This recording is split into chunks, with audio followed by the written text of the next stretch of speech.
ഗുരുതരമായ ലൈംഗികാരോപണങ്ങളുടെയും AICC വരെ എത്തിയ പരാതികളുടെയും മാധ്യമങ്ങളിലൂടെ പുറത്തുവന്ന തെളിവുകളുടെയും അടിസ്ഥാനത്തിൽ രാഹുൽ മാങ്കൂട്ടത്തിലിനെ കോൺഗ്രസ് പ്രാഥമിക അംഗത്വത്തിൽ നിന്നും സസ്പെൻഡ് ചെയ്തു. രാഹുലിനോട് നിയമസഭയിലേക്ക് എത്തേണ്ട എന്നാണ് കോൺഗ്രസ് നേതൃത്വം അറിയിച്ചിരിക്കുന്നത്. പാർട്ടിയിലെ മുതിർന്ന വനിതാ നേതാക്കളടക്കം ആവശ്യമുയർത്തിയിട്ടും രാഹുൽ മാങ്കൂട്ടത്തിൽ MLA സ്ഥാനത്ത് തുടരുകയാണ്. ഉപതെരഞ്ഞെടുപ്പ് പേടി മാത്രമാണോ കോൺഗ്രസിനെ അലട്ടുന്നത്? സാങ്കേതികമായി 8 മാസക്കാലം MLA സ്ഥാനത്ത് രാഹുൽ കടിച്ചു തൂങ്ങുന്നത് എന്തിനാണ്? ചോദ്യങ്ങൾ ഒരുപാടുണ്ട് രാഷ്ട്രീയ കേരളത്തിന്. ഹോട്ട് ആൻഡ് ടോക്ക് ചോദിക്കുന്നു, രാഹുൽ MLA ആയി തുടരണോ? കോൺഗ്രസിൽ നിന്നും ജിൻഡോ ജോണും CPM-ൽ നിന്നും ജേക്ക് സി തോമസുമാണ് ചേരുന്നത്. ആദ്യം ജിൻഡോയിലേക്ക്. ജിൻഡോ, കാര്യങ്ങൾ ഗുരുതരമാണ് എന്നറിഞ്ഞുകൊണ്ടാണല്ലോ ഈ പ്രാഥമിക അംഗത്വത്തിൽ നിന്ന് തന്നെ ഇദ്ദേഹത്തെ സസ്പെൻഡ് ചെയ്തിരിക്കുന്നത്. പിന്നെ എന്തിനാണ് ഇങ്ങനെ ഒരാളെ പാലക്കാടുകാർക്ക് മേൽ കെട്ടിവെച്ചിരിക്കുന്നത് എന്നാണ് ഇപ്പോൾ രാഷ്ട്രീയ എതിരാളികളടക്കം ചോദിക്കുന്നത്. അതേ ചോദ്യം തന്നെയാണ് താങ്കളോടും ചോദിക്കാനുള്ളത്. എന്തുകൊണ്ട് രാഹുൽ മാങ്കൂട്ടത്തിൽ ഇപ്പോഴും MLA ആയി തുടരണം? ലക്ഷ്മി, അതിലെ ഈ പാലക്കാട്ടുകാരുടെ മേൽ കെട്ടിവെച്ചിരിക്കുന്നു എന്നുള്ള ഒരു സ്റ്റേറ്റ്മെന്റോട് എനിക്ക് യോജിപ്പില്ല. തീർച്ചയായിട്ടും കോൺഗ്രസിന്റെ സ്ഥാനാർത്ഥിയായിട്ട് അദ്ദേഹത്തെ ഞങ്ങൾ അവിടെ അവതരിപ്പിച്ചു. പാലക്കാട്ടെ ജനങ്ങൾ അതിനു മുമ്പുണ്ടായിരുന്ന MLA-യുടെ 6 ഇരട്ടി ഭൂരിപക്ഷത്തിൽ അദ്ദേഹത്തെ ജയിപ്പിച്ചു. അതായത് പാലക്കാട്ടുകാരുടെ ജനപ്രതിനിധിയായിട്ട് അവർ തെരഞ്ഞെടുത്ത ഒരാളാണ്. ആ തെരഞ്ഞെടുത്ത ഒരാളുടെ ഭാഗത്തുനിന്ന് വ്യക്തിപരമായ അദ്ദേഹത്തിന്റെ ഇടപെടലുകളിൽ ജീവിതത്തിൽ ഒരു വീഴ്ച സംഭവിച്ചിട്ടുണ്ടെങ്കിൽ അത് തിരുത്തുക എന്നുള്ളതാണ് ഒരു ഉത്തരവാദിത്തപ്പെട്ട സമൂഹത്തിന്റെ ഭാഗത്തുനിന്ന് ഉണ്ടാകേണ്ടത്. സ്വാഭാവികമായിട്ടും അദ്ദേഹം കോൺഗ്രസ് പാർട്ടിക്കാരനായതുകൊണ്ട്, കോൺഗ്രസ് നേതൃത്വത്തിൽ ഇരിക്കുന്ന ഒരാളായതുകൊണ്ട് കോൺഗ്രസ് സംഘടനാപരമായിട്ടുള്ള നടപടികൾ സ്വീകരിച്ചു. അദ്ദേഹത്തെ ആദ്യം യൂത്ത് കോൺഗ്രസ് പ്രസിഡന്റ് സ്ഥാനത്ത് നിന്ന് അദ്ദേഹത്തെ മാറ്റി നിർത്തുന്ന സാഹചര്യമുണ്ടായി. ഇപ്പൊ പാർട്ടിയിൽ നിന്ന് തന്നെ സസ്പെൻഡ് ചെയ്യുന്ന സാഹചര്യമുണ്ടായി. അതിനപ്പുറത്ത് ഇതുവരെ ഒരു പരാതിയോ അല്ലെങ്കിൽ മറ്റേതെങ്കിലും രീതിയിലുള്ള ഒരു നിയമ നടപടിയോ സ്വീകരിക്കപ്പെടാത്തപ്പോ നമ്മുടെ മുമ്പിൽ മാധ്യമങ്ങളിലൂടെ വന്നിട്ടുള്ള ആക്ഷേപങ്ങൾ, അതിനപ്പുറത്ത് മറ്റൊന്നും ഇല്ലാതിരിക്കുമ്പോൾ പോലും കോൺഗ്രസ് ഈ നടപടി എടുത്തതിനെ നിങ്ങൾ ആ രീതിയിൽ തന്നെ പോസിറ്റീവായിട്ട് കാണണം. രണ്ടാമത്, അദ്ദേഹത്തിന്റെ MLA സ്ഥാനം രാജിവെക്കണമെന്ന് പറയുന്നവരുടെ പൊളിറ്റിക്കൽ മൊറാലിറ്റി ഞാൻ ഇപ്പോൾ ചോദിക്കുന്നില്ല, പിന്നെ പറയാം. അദ്ദേഹം MLA സ്ഥാനം രാജിവെച്ചതിന് ശേഷവും അദ്ദേഹത്തിനെതിരെ യാതൊരു പരാതികളും രജിസ്റ്റർ ചെയ്യപ്പെടാതിരിക്കുകയും അദ്ദേഹം ഒരു കുറ്റക്കാരനാണ് എന്ന് തെളിയിക്കപ്പെടാത്ത സാഹചര്യം വന്നാൽ അദ്ദേഹത്തിന് ആ MLA സ്ഥാനം തിരിച്ചു കൊടുക്കാൻ സാധിക്കുമോ? സംഘടനാപരമായിട്ടുള്ള നടപടികളുടെ ഭാഗമായിട്ട് മാറ്റി നിർത്തപ്പെടുമ്പോൾ അദ്ദേഹത്തിന്റെ ഭാഗത്ത് വന്നിട്ടുള്ള വീഴ്ചകൾ, ജാഗ്രതക്കുറവുകൾ തിരുത്തിയാൽ അദ്ദേഹത്തിന് അത്തരം സ്ഥാനങ്ങളിലേക്ക് തിരിച്ചു വരാൻ പറ്റും. പക്ഷെ തെരഞ്ഞെടുക്കപ്പെട്ട ഒരു MLA എന്നുള്ള സ്ഥാനത്തേക്ക് അദ്ദേഹത്തെ തിരിച്ചു വെക്കാൻ ആർക്കും സാധിക്കില്ല. അത് കൃത്യമായിട്ട് അറിയാവുന്നതല്ലേ നമ്മുടെ പൊതുസമൂഹത്തിന് മുഴുവൻ. അതുകൊണ്ടാണല്ലോ CPM-ഉം BJP-യും അടക്കമുള്ള മറ്റു രാഷ്ട്രീയ പാർട്ടികളും ഇത്തരം നിലപാടുകൾ സ്വീകരിക്കാത്തത്. കോൺഗ്രസ് എടുത്തതുപോലുള്ള നിലപാടുകൾ പോലും അവർക്കാർക്കും സ്വീകരിക്കാൻ പറ്റാത്തതാണ്. അപ്പോൾ കോൺഗ്രസിന്റെ ഈ രാഷ്ട്രീയ നിലപാടിനെ അംഗീകരിക്കുകയും അതിന് കൈയടിക്കുകയും ചെയ്യുന്നതിന് പകരം കോൺഗ്രസിലെ ഇനി അദ്ദേഹത്തെ രാജിവെപ്പിക്കണം എന്നുള്ള ആവശ്യം ഉന്നയിക്കുന്നവരുടെ ആ ലക്ഷ്യം രാഷ്ട്രീയം മാത്രമാണെന്നാണ് ഞാൻ വിചാരിക്കുന്നത്. ജിൻഡോ, കോൺഗ്രസിന്റെ സ്ഥാനാർത്ഥിയായിട്ടാണ് രാഹുൽ മാങ്കൂട്ടത്തിൽ പാലക്കാടേക്ക് എത്തുന്നത്. അവർ കൊടുത്ത വോട്ട് രാഹുൽ മാങ്കൂട്ടത്തിന് വ്യക്തിപരമായി കൊടുത്ത വോട്ടല്ല, കോൺഗ്രസിന് കൂടി കൊടുത്ത വോട്ടാണ്. അതിൽ കുറേയൊക്കെ വ്യക്തിപരമായ വോട്ടുകൾ ഉണ്ടാകും. അപ്പോൾ അവിടെ വലിയ തോതിലുള്ള പ്രക്ഷോഭങ്ങൾ വരുന്നു. രാഹുൽ മാങ്കൂട്ടത്തിലിനെ ആ മണ്ഡലത്തിൽ തന്നെ കാലുകുത്താൻ സമ്മതിക്കില്ല എന്ന തരത്തിലുള്ള പ്രക്ഷോഭങ്ങളിലേക്ക് കാര്യങ്ങൾ നീങ്ങുമ്പോൾ ശരിക്കും അവിടെയുള്ള മനുഷ്യരല്ലേ ഇപ്പോൾ ത്രിശങ്കുവിലായി തീർന്നത്? അല്ല, തീർച്ചയായിട്ടും കോൺഗ്രസിന്റെ സ്ഥാനാർത്ഥി എന്നുള്ള രീതിയിൽ അദ്ദേഹത്തെ അവതരിപ്പിക്കുമ്പോൾ അദ്ദേഹത്തിന് കിട്ടിയിരിക്കുന്ന വോട്ടുകളിൽ ബഹുഭൂരിപക്ഷവും ആ പാർട്ടി മുന്നണി മുന്നോട്ട് വെക്കുന്ന മുദ്രാവാക്യത്തിന് കിട്ടിയ വോട്ടുകൾ തന്നെയാണ്. അതോടൊപ്പം അദ്ദേഹത്തിന്റെ വ്യക്തിപ്രഭാവത്തിന് കുറെ വോട്ടുകൾ കിട്ടിയിട്ടുണ്ട്. അങ്ങനെ തന്നെയാണ് സ്ഥാനാർത്ഥി ജയിക്കുന്നത്. അതിലൊന്നും എനിക്കൊരു തർക്കമില്ല. അതുകൊണ്ട് തന്നെയാണ് കോൺഗ്രസ് പാർട്ടി അദ്ദേഹത്തിനെതിരെ സംഘടനാപരമായിട്ടുള്ള നടപടികൾ സ്വീകരിച്ചിരിക്കുന്നത്. പിന്നെ അദ്ദേഹത്തിന് അവിടെ കാല് കുത്തിക്കില്ല എന്ന് പറയുന്ന ആരൊക്കെയാ? CPM അല്ലെങ്കിൽ DYFI-യും യുവമോർച്ചയൊക്കെയാണ്. ഈ DYFI-ക്കാർ അദ്ദേഹത്തിന്റെ കാല് കുത്തിക്കാതിരിക്കുന്നതിന് മുമ്പേ അവര് ചെയ്യേണ്ട കുറെ പണികളുണ്ടല്ലോ. ബലാത്സംഗ കേസിലെ പ്രതിയായിട്ടുള്ള കുറ്റപത്രം സമർപ്പിക്കപ്പെട്ടിട്ടുള്ള MLA ആണ് പിണറായി വിജയന് പിന്തുണ പ്രഖ്യാപിക്കുന്നത്. ഇവിടെ രാഹുൽ മാങ്കൂട്ടത്തിന് ഭരണപക്ഷത്തിന്റെ ഒരു പ്രിവിലേജും ഇല്ല. ഭരണപക്ഷത്തെ നിരന്തരം എതിർക്കുന്ന ഒരു MLA എന്നുള്ള നിലയ്ക്ക് അദ്ദേഹത്തിന് നിയമപരമായിട്ടുള്ള ഒരു സംരക്ഷണവും കിട്ടാൻ സാധ്യതയില്ലല്ലോ. അപ്പൊ പിന്നെ അങ്ങനെ ഒരു MLA-ക്കെതിരെ രാജിവെക്കണമെന്ന് ഒരു പരാതിയും രജിസ്റ്റർ ചെയ്യപ്പെടാത്ത ഒരു സാഹചര്യത്തിൽ കേവലം ഊഹാപോഹങ്ങളും മാധ്യമങ്ങളിലും സോഷ്യൽ മീഡിയയിലും വിഷ്വൽ മീഡിയയിലും വരുന്ന ഇത്തരത്തിൽ ആളില്ലാ സ്റ്റേറ്റ്മെന്റുകളുടെ പുറത്ത് മാത്രം അദ്ദേഹത്തോട് രാജിവെക്കാൻ പറയാൻ മറ്റേത് സംഘടനയ്ക്ക് ആർജവമുള്ളത്? എങ്ങനെയാ അവർ പറയുക? ഏതായാലും ആളില്ലാ പരാതികൾ എന്ന് പറയുമ്പോഴും നേതാക്കന്മാർക്ക് കൃത്യമായി കാര്യങ്ങൾ ബോധ്യപ്പെട്ടിട്ടുണ്ട് എന്ന് തന്നെ വേണം മനസ്സിലാക്കാൻ. ഇല്ലെങ്കിൽ അദ്ദേഹത്തെ പ്രാഥമികമായ അംഗത്വത്തിൽ നിന്നും സസ്പെൻഡ് ചെയ്യുക എന്ന ഒരു അസാധാരണ നടപടി സ്വീകരിക്കില്ലല്ലോ. താങ്കളിലേക്ക് തിരിച്ചെത്താം. ജേക്ക് സി തോമസ്, അദ്ദേഹം പറയുന്നത് ഇതാണ്, ഇങ്ങനെ ഒരു ആർജവത്തോടെയുള്ള നടപടി കോൺഗ്രസ് സ്വീകരിച്ചിരിക്കുന്നു. ഇങ്ങനെ ആർജവത്തോടെ പറയാൻ ഭരണപക്ഷത്തിനാകുമോ എന്ന മറു ചോദ്യമാണ് ഉയർത്തുന്നത് ജിൻഡോ. അത് തന്നെയാണ് കോൺഗ്രസ് നേതാക്കന്മാരെല്ലാവരും, മുതിർന്ന നേതാക്കന്മാരടക്കം ചോദിക്കുന്ന ആ ചോദ്യമാണ് ജിൻഡോ ഈ വേദിയിൽ ആവർത്തിച്ചിരിക്കുന്നത്. അതായത് ബഹുമാന്യനായ യൂത്ത് കോൺഗ്രസിന്റെ പ്രതിനിധി, ഞാൻ മനസ്സിലാക്കുന്നു ഡോക്ടർ ജിൻഡോ, അദ്ദേഹവുമായി പല സംവാദത്തിലും ഇതേപോലെ അപ്പുറത്തും ഇപ്പുറത്തും ഇരിക്കുവാനും അതിരൂക്ഷമായ നിലയിൽ വാദപ്രതിവാദങ്ങളും അവരവരുടേതായ രാഷ്ട്രീയ പ്രത്യയശാസ്ത്ര ധാരകളൊക്കെ ഉയർത്തിപ്പിടിച്ചുകൊണ്ട് നല്ല സംവാദം നടത്തുവാനും ഒക്കെ എനിക്ക് അവസരം ലഭിച്ചിട്ടുണ്ട്. പക്ഷേ ഈ ഒരു അവസരത്തിൽ ഇങ്ങനെയൊരു പ്ലാറ്റ്ഫോമിൽ ഇദ്ദേഹത്തെ ഞാൻ പ്രതീക്ഷിച്ചിരുന്നില്ല. ഇനിയിപ്പോൾ ഇദ്ദേഹത്തെ പ്രതീക്ഷിച്ചാൽ പോലും ഇത്തരത്തിൽ ഒരു ന്യായവാദം ഇങ്ങനെ ഒരു അധമന് വേണ്ടി ഇദ്ദേഹം നിരത്തുമെന്ന് സത്യസന്ധമായി വ്യക്തിപരമായി ഞാൻ ഇദ്ദേഹത്തെക്കുറിച്ച് കരുതിയിരുന്നില്ല. ഈ ന്യായവാദം നിരത്തുന്നതിന് പകരമായിട്ട് എന്ത് രാഷ്ട്രീയ പ്രത്യുപകാരമാണ് അദ്ദേഹം ആഗ്രഹിക്കുന്നത്, അദ്ദേഹം പ്രതീക്ഷിക്കുന്നത് എന്ന് എനിക്കറിയില്ല. എന്തായാലും ചർച്ച കാണുന്ന പ്രേക്ഷകർ വിലയിരുത്തട്ടെ. ഇനി അദ്ദേഹം ഉന്നയിച്ച വാദങ്ങളിലേക്ക് വന്നാലോ, കാൽക്കാശിന് വിലയുള്ള യുക്തിസഹമായി ചിന്തിക്കുന്ന ആർക്കെങ്കിലും, ബോധവും ബോധ്യവുമുള്ള ആർക്കെങ്കിലും സ്വീകരിക്കാൻ കഴിയുന്ന ന്യായവാദങ്ങളാണോ ഇത്തരം കാര്യങ്ങൾ? ഞാൻ സമാനമായി അദ്ദേഹം ഉന്നയിച്ച മറ്റു പേരുകളുടെ വിശദാംശങ്ങളിലേക്ക് പോകുന്നില്ല. ചർച്ചയുടെ തുടർച്ചയിൽ പോകണമെങ്കിൽ പോകാം. അദ്ദേഹം ആവശ്യപ്പെടുകയാണ് പോലും, നിങ്ങൾ കോൺഗ്രസിന് കൈയടിക്കണം. മാധ്യമപ്രവർത്തക എന്നതിൽ അങ്ങും ഈ ചർച്ച കാണുന്ന ന്യൂസ് മലയാളത്തിന്റെ ലോകമെമ്പാടുമുള്ള മലയാളികളായ പ്രേക്ഷകരും ഒന്ന് ആലോചിച്ച് നോക്ക്. എന്തിനു വേണ്ടിയിട്ടാണ് കോൺഗ്രസിന് നമ്മൾ കൈയടിക്കേണ്ടത്? കേരളത്തിന്റെ രാഷ്ട്രീയ ചരിത്രത്തിൽ പരിമിതികളോടുകൂടെ, ഞാൻ പൂർണ്ണതയിലല്ല പറയുന്നത്, എനിക്ക് പരിമിതിയുണ്ട്, പരിമിതികളോടൊക്കെയുള്ള കേരള രാഷ്ട്രീയ ചരിത്രത്തിൽ ഏതെങ്കിലും ഒരു രാഷ്ട്രീയ പ്രസ്ഥാനത്തിൽപ്പെട്ട ബ്രാഞ്ച് മുതൽ സംസ്ഥാന ഘടകങ്ങൾ വരെ നീണ്ടു നിൽക്കുന്ന, അല്ലെങ്കിൽ കോൺഗ്രസിന്റെ ബൂത്ത് മുതൽ സംസ്ഥാന അടിസ്ഥാനത്തിൽ വരെ നീണ്ടു നിൽക്കുന്ന വ്യത്യസ്ത ഘടകങ്ങൾ ഏതുമാവട്ടെ, ഏതു പാർട്ടിയുടെയും ഘടകമാവട്ടെ, ഏതെങ്കിലും ഒരു രാഷ്ട്രീയ പ്രസ്ഥാനത്തിന്റെ ചരിത്രത്തിൽ തന്നിൽ നിന്ന് ക്യാരിങ് ആകേണ്ട വന്ന ഒരു പെൺകുട്ടിയുടെ മുഖത്ത് നോക്കിയിട്ട് 2 സെക്കൻഡിനുള്ളിൽ നിന്നെ ഞാൻ കൊന്നുകളയും, നിന്നെ കൊലപ്പെടുത്താൻ എനിക്ക് സെക്കൻഡുകൾ മാത്രം മതിയില്ലേ എന്ന് ചോദിച്ചതിനാണോ അയാളെ MLA ആയി ഇപ്പോഴും ശിരസിലേറ്റി വെച്ച് ഇത്തരം സംവാദങ്ങൾ വന്നിരുന്ന് ന്യായീകരിക്കുന്നതിന് വേണ്ടിയിട്ടാണോ കോൺഗ്രസിനെ നമ്മൾ കൈയടിക്കേണ്ടത്? അതോ ക്യാരിങ് ആയ ഒരു പെൺകുട്ടിയുടെ മുഖത്ത് നോക്കിയിട്ട് നിനക്ക് നിന്റെ വഴി നോക്കാം, ഐ എം ക്വിറ്റ് എന്ന് പ്രഖ്യാപിച്ചതിനാണോ, മുഖത്ത് നോക്കി ചവിട്ടിയതിനാണോ നമ്മൾ കോൺഗ്രസിനെ കൈയടിക്കേണ്ടത്? അങ്ങനെ ഒരാളെ ഇപ്പോഴും കേരളത്തിലെ യുവജനങ്ങളുടെ കോൺഗ്രസ് പ്രതീകമായി തലയിൽ ചുമന്നുകൊണ്ട് നടക്കുകയും അദ്ദേഹത്തിന് വേണ്ടി ന്യായവാദം ചമയ്ക്കുകയും ചെയ്യുന്നതിന് വേണ്ടിയിട്ടാണോ ഞാനും അങ്ങേയും അടങ്ങുന്ന മലയാളി സമൂഹം കൈയടിക്കേണ്ടത്? അതോ അങ്ങൊന്ന് ആലോചിച്ച് നോക്ക്, പരാതി എവിടെ എന്നാണ്. ഞാൻ ആ ചോദ്യത്തിലേക്കേ പോകുന്നില്ല. അന്തസ്സും വിലയും സമൂഹത്തിൽ ആർജവമുള്ള എത്ര സ്ത്രീകളാണ് നമ്മുടെ മുമ്പിലേക്ക് ഇറങ്ങി വന്ന് ഈ ഇദ്ദേഹത്തെ കുറിച്ച് പറഞ്ഞത്? എന്റെ വാക്ക് വരെ വിലക്കെടുക്കണ്ട. ഞാൻ CPIM-ന്റെ പ്രവർത്തകനും ഇടതുപക്ഷക്കാരനുമാണ്. ആദരണീയനായ AICC-യുടെ സംഘടനാ ചുമതലയുള്ള ജനറൽ സെക്രട്ടറി ഉണ്ടല്ലോ, അദ്ദേഹത്തിന്റെ ജീവിത പങ്കാളി ഡോക്ടർ ആശ, അവർ എന്താണ് പറഞ്ഞത്? ഭയമാകുന്നു ഈ മനുഷ്യനെ കുറിച്ചുള്ള വാർത്തകൾ കേൾക്കാൻ. ബഹുമാന്യനായ കോൺഗ്രസ് പ്രതിനിധി, AICC-യുടെ സംഘടനാ ജനറൽ സെക്രട്ടറിയുടെ ജീവിത പങ്കാളി, അതിലുപരി കേരള സമൂഹത്തിൽ നട്ടലോടുകൂടെ ജീവിക്കുന്ന ഒരു സ്ത്രീ ഡോക്ടർ ആശ പറയുന്നു, കോൺഗ്രസ്സുകാരനായ നിങ്ങളുടെ നേതാവിനെ നോക്കി, നിങ്ങൾ ഇപ്പോഴും പൊതിഞ്ഞ് തലയിൽ വെച്ച് ന്യായീകരിക്കാൻ ശ്രമിക്കുന്ന നേതാവിനെ നോക്കി, കേരളത്തിലെ സ്ത്രീകൾക്ക് ഇയാളിൽ നിന്ന് കേൾക്കേണ്ട വന്ന, അറിയേണ്ട വന്ന വാർത്തകൾ കേൾക്കുമ്പോൾ പേടിയാകുന്നു എന്ന് പറയുന്നത് ഡോക്ടർ ആശയാണ്. ആ ആശ സൂചിപ്പിച്ച ആളെ ഇപ്പോഴും പൊതിഞ്ഞു പിടിച്ച് സംരക്ഷിക്കുന്നതിനാണോ ഞാൻ നിങ്ങൾ കൈയടിക്കേണ്ടത്? താര അലക്സ ആരാണ്? AICC-യുടെയും കോൺഗ്രസിന്റെയും ഒക്കെ ചുമതലയുള്ള മാധ്യമ വിഭാഗത്തിലൊക്കെ പ്രവർത്തിച്ചു കൊണ്ടിരിക്കുന്നയാളല്ലേ? എന്താണ് അഭിപ്രായം പറഞ്ഞിട്ടുണ്ടായിരുന്നത്?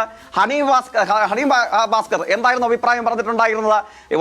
പ്രതിപക്ഷ നേതാവിന്റെ നിയോജക മണ്ഡലംകാരി കൂടിയായിട്ടുള്ള മാധ്യമ പ്രവർത്തകയും ചലച്ചിത്ര നടിയും ഒക്കെയായ പെൺകുട്ടി എന്താണ് അഭിപ്രായം പറഞ്ഞിട്ടുണ്ടായിരുന്നത്?